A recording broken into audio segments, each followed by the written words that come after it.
Using a seam guide.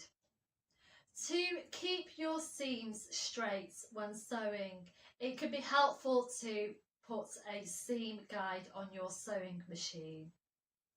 When stitching seams, it's important that the gap between the edge of the fabric and the stitch line is equal all the way around your sewing, because you will find that if it isn't straight and even, it can make your sewing look wonky, and if you're making clothes, it can even make them go up or down a size. So it is very important to get that right. If you are sewing, usually you will use a seam allowance of 1.5 centimetres.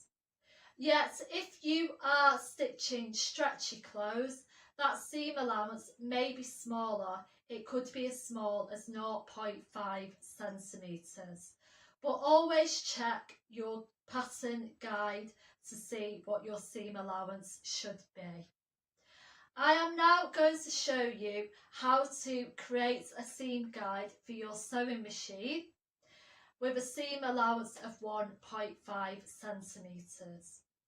To do this, you need to take a tape measure and you need to measure out from the centre of your needle out to the right 1.5 centimetres. Then taking a piece of coloured tape, masking tape, just mark where the 1.5 centimetres is on your sewing machine.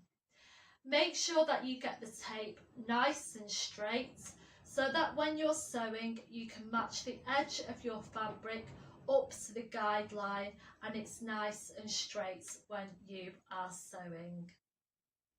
For more sewing tips and advice, see the rest of my videos. I'm Collette Costello.